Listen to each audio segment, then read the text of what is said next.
and the omnibus. So I was forced into the Archers when I was a child.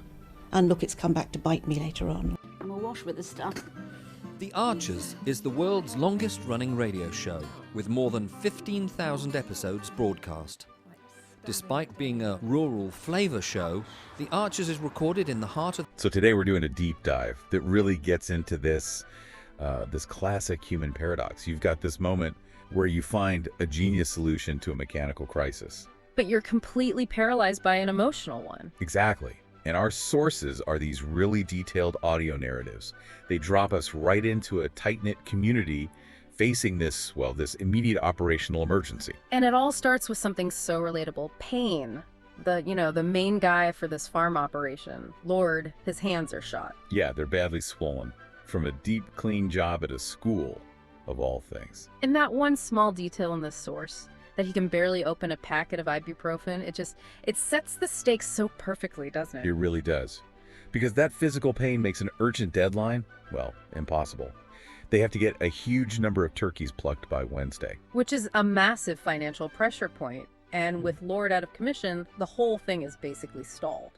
So that's our mission today. We're going to track how this scramble to solve a labor crisis gets completely tangled up in these deep, unresolved family wounds. Yeah, because what's so fascinating here is you see this incredible backyard innovation happening right alongside this really destructive emotional conflict. It's a story where the engineering is weirdly the easy part.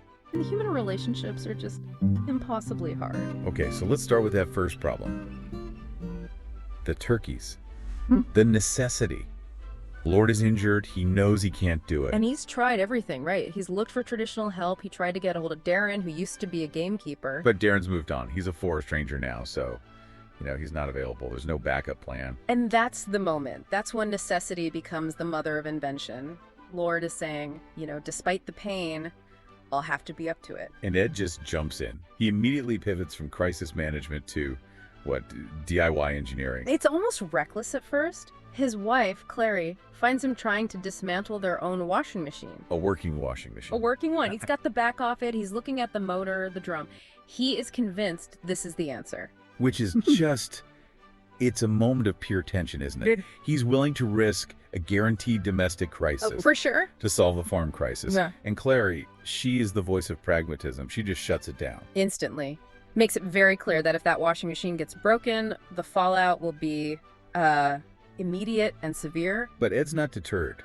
He just changes tack. He goes to the scrapyards instead. And he comes back with treasure: a discarded washing machine drum, a motor, a hose, and some rubber tubing. And this is where the idea goes from just panic to, genuine applied genius.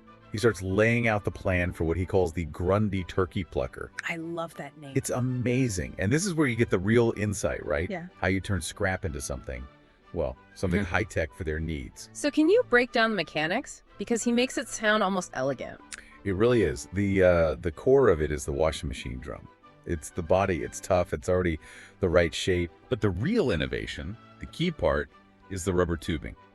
He's going to cut it into these small pieces. He calls them fingers. Okay, I can see that. He mounts those inside the drum. Then the salvage motor spins the whole thing. And those little rubber fingers, they gently pluck the feathers. And it's a wet process, not a dry one. Exactly.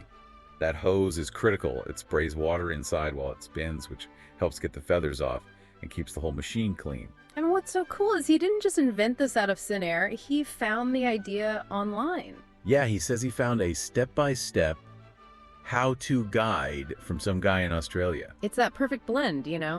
Global knowledge solving a very, very local problem. He's convinced all it needs is a bit of webbing. He's so confident. But I have to ask, using scrap parts for, food processing, isn't there a huge risk here? Contamination, the thing just falling apart. Does that undermine the genius part? Well, that's where Clary's perspective is so important. She is the risk assessor in all this, while Ed sees the brilliant solution. He sees the potential mess. Yeah, she sees the reality, and her final line on it, I'll believe it when I see it, just captures that tension perfectly. It's the inventor's enthusiasm against the pragmatic doubt of the person who has to clean up if it all goes wrong. So the mechanical problem is maybe solved. Yeah.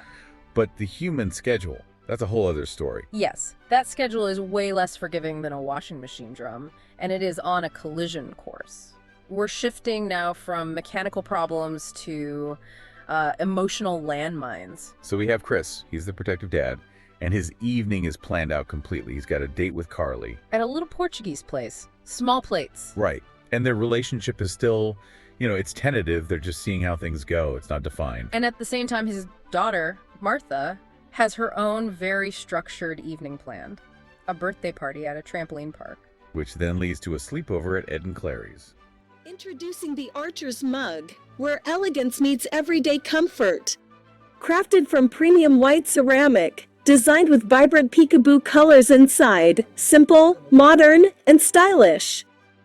Start your day the Archer's way, with warmth, familiarity, and the comfort of voices you've come to love. As the stories unfold on the Archers, let this mug become part of your daily ritual, a small reminder of life in Ambridge. Practical for every home, dishwasher and microwave safe. Available in 2 sizes, 11 ounces and 15 ounces, designed to fit your lifestyle. Enjoy your favorite drink in a mug that connects you to Britain's most beloved countryside story, The Archers. For more information and to order your very own The Archers mug, follow the link below and make it part of your daily routine. Pizza night. Martha's cousin, Kara, is making the dough from scratch. And Chris has a very specific pickup time. 7:45 a.m. the next morning for school. It's all locked in. And into this very structured, very planned evening walks George. George, the estranged cousin. He just shows up with beers for Ed, and his sense of isolation is just... it's palpable. He says it himself. Chris has barely said 2 words to me since I got out. And Alice, Martha's mom. Who, we have to remember, went through hell because of George's past actions. Right. She wants nothing to do with him. And this is where it gets really deep, I think. George voices this universal fear. He's terrified of becoming the dreaded Uncle Clive. The family wrongin' she's been warned against. That name, it's just a symbol for permanent social exile, isn't it? He knows Alice is justified, but the pain of missing his cousin, Martha, is just eating him up. It's that fear of being permanently branded, you Yeah. know, even after you've paid your debt to society. And Ed and Clary, they see this. They see how low he is. He's under pressure from all sides. Work, money, arguments. So they try to help. They offer him this little haven. They tell him to stay, that Martha would be thrilled to see him. And what they're doing really is trying to perform this small act of emotional healing.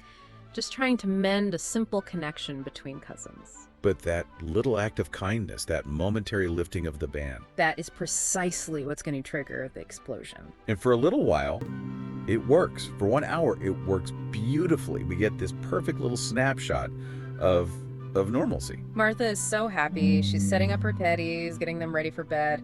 And the second she sees George, she just runs up and gives him a huge hug. Yeah, it says the 3 of them, George, Martha, and Kira, they just played together for a solid hour. It was happy. It was natural. It proves the point, right? The child, Martha, she holds no grudge. She only knows that her cousin is there. But that moment of peace just can't survive the adults. It can't survive adult pain and schedules. Chris comes back unexpectedly. He'd been checking on the turkey plucker setup in the cider shed, saw the light on, and just walked in. Right into the middle of this unplanned reunion. And the harmony just shatters instantly. His first words are an accusation to Ed and Clary. What is he doing here? Chris is now forced to make an immediate choice. His personal plans for the evening versus the boundaries that were set because of this deep trauma. And his objection, it's not about George being a physical danger in that moment. No, not at all. It's about loyalty to Alice, the victim. He is enforcing the boundary of someone who isn't even in the room. He makes it so explicit. He says George's actions, they caused so much pain. Alice went through hell because of him.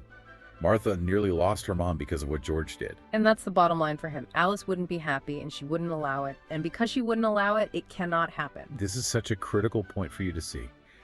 Chris is acting as the memory of the trauma. He doesn't feel like he has the right to grant forgiveness on Alice's behalf. He's prioritizing her psychological safety and, by extension, Martha's stable relationship with her mom over everything else. Over George's clear need for rehabilitation and connection. The consequences of the past are still completely dictating the present. And the fallout is immediate.